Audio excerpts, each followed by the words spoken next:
അസ്സലാമു അലൈക്കും വറഹ്മത്തുള്ളാഹി വബറകാതുഹു. അൽഹംദുലില്ലാഹി റബ്ബിൽ ആലമീൻ വസ്സലാത്തു വസ്സലാമു അലാ അഷ്റഫിൽ മുർസലീൻ വഅലാ ആലിഹി വസഹ്ബിഹി അജ്മഈൻ. എൻ്റെ പ്രിയപ്പെട്ട മുഅ്മിനീങ്ങളായ സഹോദരങ്ങളെ, സുഹൃത്തുക്കളെ, കാലം എത്ര വേഗത്തിലാണ് കടന്നുപോകുന്നത് എന്ന് നമ്മൾ എപ്പോഴെങ്കിലും ചിന്തിച്ചിട്ടുണ്ടോ? ഒരു നിമിഷം ഇരുന്ന് ആലോചിച്ചിട്ടുണ്ടോ? നമ്മുടെ കൈകളിൽ നിന്ന് മണൽത്തരികൾ പോലെ ചോർന്നു പോകുന്ന ഈ സമയം നമ്മളെ എങ്ങോട്ടാണ് എത്തിക്കുന്നത് എന്ന്. കലണ്ടറിലെ താളുകൾ ഓരോന്നായി മറിയുമ്പോൾ നമ്മൾ കരുതുന്നത് പുതിയൊരു ദിവസത്തിലേക്കോ പുതിയൊരു മാസത്തിലേക്കോ ആണ് നമ്മൾ ഉണരുന്നത് എന്നാണ്. എന്നാൽ പ്രപഞ്ചനാഥൻ നമുക്ക് മുൻപിലേക്ക് വെച്ച് നീട്ടുന്നത് കേവലം കുറച്ചു മണിക്കൂറുകളല്ല, മറിച്ച് നമ്മുടെ ശാശ്വതമായ പരലോക ജീവിതം എത്രത്തോളം മനോഹരമാക്കാം എന്ന് തീരുമാനിക്കാനുള്ള അതീവ വിലപ്പെട്ട ചില സുവർണാവസരങ്ങളാണ്. പക്ഷെ നമ്മൾ എന്താണ് ചെയ്യുന്നത്? കണ്ണാടിക്ക് മുന്നിൽ നിന്ന് നമ്മുടെ ബാഹ്യരൂപം മാറ്റാൻ നമ്മൾ ഒരുപാട് സമയം ചെലവഴിക്കാറുണ്ട്. ട്രെൻഡിനനുസരിച്ച് വസ്ത്രങ്ങൾ വാങ്ങുന്നു, ഏറ്റവും പുതിയ മോഡൽ ഫോണിലേക്ക് മാറുന്നു, വീട് പുതുക്കി പണിയുന്നു. ചുരുക്കത്തിൽ ഭൗതികമായ എല്ലാ കാര്യങ്ങളും കൃത്യമായ ഇടവേളകളിൽ നമ്മൾ പുതുക്കിക്കൊണ്ടേയിരിക്കുന്നു. എന്നാൽ എന്നെങ്കിലും ഒരിക്കലെങ്കിലും നമ്മുടെ ആത്മാവിനെക്കുറിച്ച് നമ്മൾ ചിന്തിച്ചിട്ടുണ്ടോ? മങ്ങലേറ്റു പോയ നമ്മുടെ ഈമാനിനെ ഒന്ന് പുതുക്കാൻ നമ്മൾ തയ്യാറായിട്ടുണ്ടോ? ഈ ഒരു മാറ്റത്തെക്കുറിച്ചാണ് ഇന്ന് നമ്മൾ ചിന്തിക്കേണ്ടത്. കേവലം കേട്ടുപോകാനുള്ള ഒരു വാക്കല്ല ഇത്. നിങ്ങളുടെ ഉള്ളിലേക്ക് തന്നെ തുളച്ചു കയറേണ്ട ചില അടിയന്തര ചോദ്യങ്ങളാണ്. ഈ യാത്രയിൽ നമ്മൾ ആദ്യം തിരുത്തേണ്ടത് നമ്മുടെ മുൻഗണനകളെയാണ്. ഈ ഭൂമിയിലേക്ക് നമ്മൾ വന്നത് എന്തിനാണ് എന്നതിന് പ്രപഞ്ചനാഥൻ ഖുർആനിലൂടെ കൃത്യമായ മറുപടി നൽകുന്നുണ്ട്. വമാ ഖലഖ്തുൽ ജിന്ന വൽ ഇൻസ ഇല്ലാ ലിയഅ്ബുദൂൻ. അതായത് ജിന്നുകളെയും മനുഷ്യരെയും എന്നെ വണങ്ങാൻ, എനിക്ക് ഇബാദത്ത് ചെയ്യാൻ വേണ്ടി മാത്രമാണ് ഞാൻ സൃഷ്ടിച്ചിട്ടുള്ളത് എന്ന് സൂറത്തുദ്ദാരിയാത്തിലെ 56-ാം വചനത്തിലൂടെ അവൻ വ്യക്തമാക്കുന്നു. ഈ വചനം നമ്മൾ എത്രയോ തവണ കേട്ടിട്ടുള്ളതാണ്. നമ്മുടെ കാതുകളിൽ ഇത് പലപ്പോഴും പതിച്ചിട്ടുണ്ട്. പക്ഷേ നമ്മുടെ പ്രായോഗിക ജീവിതത്തിൽ ഈ വചനത്തിന് നമ്മൾ എത്രത്തോളം സ്ഥാനം നൽകുന്നുണ്ട് എന്ന് ചിന്തിക്കുമ്പോഴാണ് പലപ്പോഴും നമ്മൾ പരാജയപ്പെട്ടു പോകുന്നത്. രാവിലെ കണ്ണു തുറക്കുന്നത് മുതൽ രാത്രി കിടപ്പറയിലേക്ക് വീഴുന്നത് വരെയുള്ള നമ്മുടെ ഓട്ടപ്പാച്ചിലുകൾ ഒന്ന് ഓർത്തു നോക്കൂ. ജോലിയുടെ തിരക്കുകൾ, ബിസിനസ് കാര്യങ്ങൾ, കുടുംബത്തിലെ ഉത്തരവാദിത്തങ്ങൾ, ഇതിനെല്ലാം പുറമെ സോഷ്യൽ മീഡിയയുടെ മാസ്മരിക ലോകം. ഇതിനിടയിലെല്ലാം നമ്മെ സൃഷ്ടിച്ച നാഥനെ ഓർക്കാൻ നമുക്ക് എത്ര സമയം കിട്ടുന്നുണ്ട്? ഈ ഓട്ടത്തിനിടയിൽ എപ്പോഴോ പ്രപഞ്ചനാഥനുമായുള്ള നമ്മുടെ ആത്മീയ ബന്ധം മുറിഞ്ഞു പോയിട്ടുണ്ടാകാം. അതുകൊണ്ട് തന്നെ നമ്മുടെ ജീവിതക്രമത്തിൽ വരുത്തേണ്ട ഒന്നാമത്തെ മാറ്റം സമയത്തിന്റെ കൃത്യതയാണ്. പ്രപഞ്ചനാഥന് നമ്മുടെ ജീവിതത്തിൽ ഒന്നാം സ്ഥാനം നൽകുക എന്നതാണ് അത്. പള്ളിയിൽ നിന്ന് ഉയരുന്ന ബാങ്ക് വിളി കേൾക്കുമ്പോൾ മറ്റെല്ലാ തിരക്കുകളും വഴിമാറണം. ബിസിനസ്സും ചർച്ചകളും ഫോൺ കോളുകളും താൽക്കാലികമായി നിർത്തിവെച്ച് അവന്റെ മുന്നിലേക്ക് വിനയത്തോടെ നിൽക്കാൻ നമുക്ക് സാധിക്കണം. നിസ്കാരം എന്നത് ദിവസേനയുള്ള 5 നേരത്തെ കടമകൾ തീർത്തുപോവുക എന്നൊരു ചടങ്ങല്ല. അത് സൃഷ്ടാവും സൃഷ്ടിയും തമ്മിലുള്ള അതിരുകളില്ലാത്ത കൂടിക്കാഴ്ചയാണ്. ആ കൂടിക്കാഴ്ചയെ നമ്മൾ സ്നേഹത്തോടെയും ഭയഭക്തിയോടെയും സമീപിക്കാൻ തുടങ്ങുമ്പോൾ നമ്മുടെ ജീവിതത്തിൽ നമ്മൾ പോലും അറിയാതെ വലിയ മാറ്റങ്ങൾ പ്രകടമാകും. ഇന്ന് നമ്മൾ നേരിടുന്ന ഏറ്റവും വലിയ പ്രതിസന്ധി എന്താണ്? അത് മനസ്സമാധാനമില്ലായ്മയാണ്. ബാങ്ക് അക്കൗണ്ടിൽ ആവശ്യത്തിന് പണമുണ്ടാകാം, തലചായ്ക്കാൻ ആഡംബര വീടുണ്ടാകാം, സമൂഹത്തിൽ ഉയർന്ന പദവി ഉണ്ടാകാം. എങ്കിലും സമാധാനമില്ല എന്ന് നെഞ്ചിൽ കൈവച്ച് പറയുന്ന ഒരുപാട് മനുഷ്യരെ നമുക്ക് ചുറ്റും കാണാം. എന്തുകൊണ്ടാണ് ഭൗതികമായ എല്ലാം ഉണ്ടായിട്ടും ഈ സമാധാനക്കേട് നമ്മെ വേട്ടയാടുന്നത്? ഇതിനുള്ള കൃത്യമായ മറുപടിയും അള്ളാഹു വിശുദ്ധ ഖുർആനിലൂടെ നമുക്ക് നൽകുന്നുണ്ട്. അല്ലദീന ആമനു വതത്മഇന്നു ഖുലൂബുഹും ബിദിക്രില്ലാഹ് അലാ ബിദിക്രില്ലാഹി തത്മഇന്നുൽ ഖുലൂബ്. അതായത് വിശ്വസിക്കുകയും അള്ളാഹുവിനെ സ്മരിക്കുന്നത് കൊണ്ട് തങ്ങളുടെ ഹൃദയങ്ങൾ ശാന്തമാകുകയും ചെയ്യുന്നവർ അറിയുക, അള്ളാഹുവെ സ്മരിക്കുന്നത് കൊണ്ട് മാത്രമാണ് ഹൃദയങ്ങൾ ശാന്തമാകുന്നത് എന്ന് സൂറത്തുർ റഅദിലെ 28-ാം വചനം നമ്മെ ഓർമ്മിപ്പിക്കുന്നു. ഈ ശാന്തത നമ്മുടെ ജീവിതത്തിൽ ഉണ്ടാകണമെങ്കിൽ നമ്മൾ ശീലമാക്കേണ്ട ഏറ്റവും വലിയ മാറ്റം നമ്മുടെ നാവുകളെ എപ്പോഴും പ്രപഞ്ചനാഥന്റെ ഓർമ്മകൾ കൊണ്ട് ഈറനുള്ളതാക്കുക എന്നതാണ്. വീടിന്റെ ഉമ്മറത്തിരിക്കുമ്പോഴും ജോലി സ്ഥലത്തേക്ക് നടക്കുമ്പോഴും വാഹനം ഓടിക്കുമ്പോഴും നമ്മുടെ ചുണ്ടുകളിൽ എപ്പോഴും ചില വാക്കുകൾ തത്തിക്കളിക്കണം. അൽഹംദുലില്ലാഹ്, സുബ്ഹാനല്ലാഹ്, അസ്തഗ്ഫിറുല്ലാഹ് എന്നീ പ്രാർത്ഥനകൾ നമ്മുടെ ശ്വാസം പോലെ കൂടെയുണ്ടാകണം. ജീവിതത്തിൽ അപ്രതീക്ഷിതമായി പരീക്ഷണങ്ങളും പ്രയാസങ്ങളും കടന്നു വരുമ്പോൾ തളർന്നു പോകാതെ എല്ലാം നാഥന്റെ നിശ്ചയമാണെന്ന് ഉറച്ചു വിശ്വസിക്കാനുള്ള ആത്മീയ കരുത്ത് ഈ ദിക്റുകളിലൂടെയാണ് നമുക്ക് ലഭിക്കുന്നത്. അതുപോലെ തന്നെ നമ്മുടെ ജീവിതശൈലിയിൽ വരുത്തേണ്ട മറ്റൊരു പ്രധാന മാറ്റം നമ്മുടെ സംസാരത്തിലും ഇടപെടലുകളിലും ഉള്ള സൂക്ഷ്മതയാണ്. തഖ്വ എന്ന ആത്മീയ ജാഗ്രത നമുക്കുണ്ടാകണം.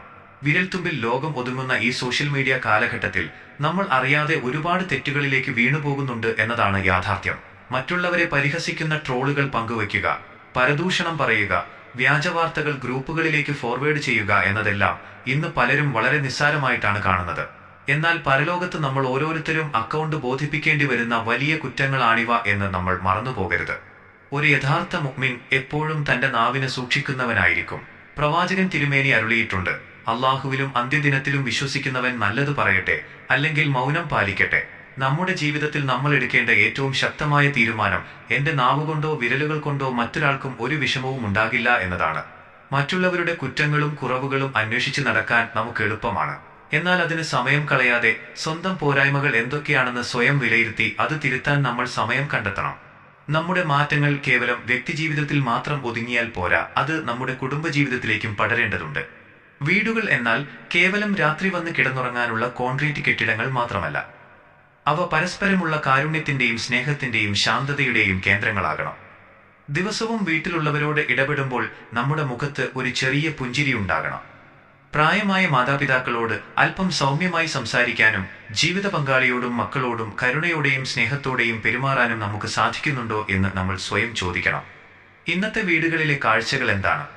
ഒരേ മുറിയിൽ ഒരേ കട്ടിലിൽ ഇരിക്കുമ്പോൾ പോലും ആളുകൾ പരസ്പരം സംസാരിക്കുന്നില്ല. എല്ലാവരും തങ്ങളുടെ മൊബൈൽ സ്ക്രീനുകളിലേക്ക് നോക്കി ഏതോ ലോകത്താണ് ജീവിക്കുന്നത്. ഈ ഒരു ശീലത്തിന് നമ്മൾ അടിയന്തിരമായി മാറ്റം വരുത്തണം. ദിവസത്തിൽ കുറച്ച് സമയമെങ്കിലും ഫോണുകൾ ദൂരേക്ക് മാറ്റിവെച്ച് മാതാപിതാക്കളുടെ അരികിലിരുന്ന് അവരുടെ വിശേഷങ്ങൾ അന്വേഷിക്കണം.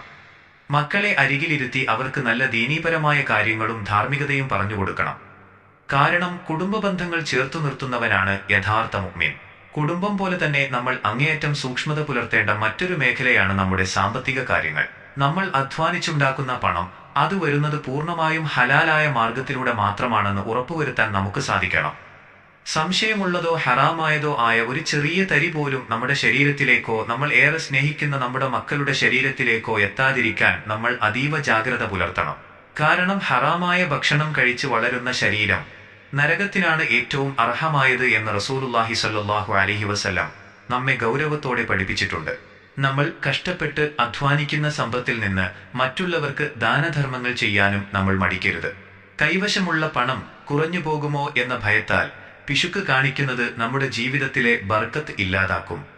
എന്നാൽ പ്രപഞ്ചനാഥന്റെ മാർഗത്തിൽ നമ്മൾ നൽകുന്ന സ്വതക്കകൾ ഒരിക്കലും കുറഞ്ഞു പോകില്ല. കൊടുക്കുന്തോറും വർദ്ധിക്കുന്ന അത്ഭുതമാണ് അവന്റെ വഴിയിലെ ധനം.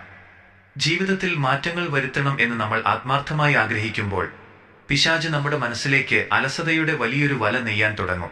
നാളെയാകട്ടെ, അടുത്ത മാസം മുതൽ എല്ലാം ശരിയാക്കാം, പുതിയൊരു വർഷം തുടങ്ങുമ്പോൾ മാറാം എന്നൊക്കെ പറഞ്ഞ് പിശാച് നമ്മെ മോഹിപ്പിച്ചുകൊണ്ടേയിരിക്കും.